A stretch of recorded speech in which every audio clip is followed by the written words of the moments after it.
And Barack Obama will return to Washington later on Saturday, ending his Middle East trip. The U.S. president is now in Jordan and will visit the ancient city of Petra before leaving.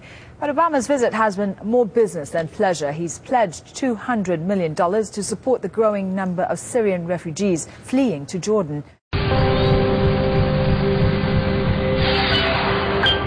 Jordan's welcome for the president featured camels and bagpipes.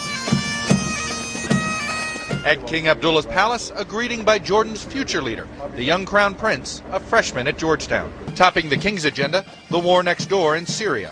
Refugees flooding across the border could soon account for 20% of Jordan's population. So for the Americans in the audience, that's the equivalent of 30 million refugees crossing into the United States, with the possibility of that going up to 60 million by the end of the year.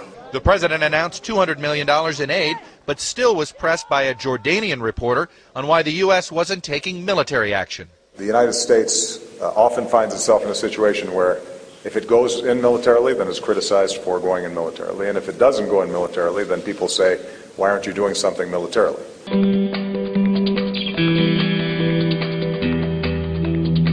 Earlier on Friday, he visited Yad Vashem with Israeli President Shimon Peres and Prime Minister Benjamin Netanyahu, a memorial to the 6 million Jews killed by Nazis in World War II. One of the concrete steps made during Obama's trip is a thawing of relations between Israel and Turkey, with Netanyahu apologizing over a raid in Gaza that led to Turkish deaths in 2010. Obama also held talks with Palestinian Authority President Mahmoud Abbas and visited Bethlehem as part of a trip to the Holy Land that critics are saying has been high on symbolism but low on action.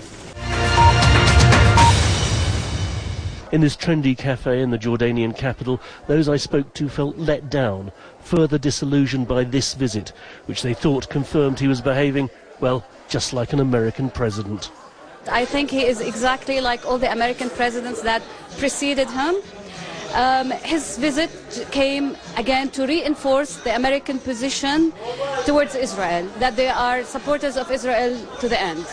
I just didn't expect anything to come out of it anyway. Most people, I think, have just lost hope that way. It's a shame that politics can make a great person not do great things.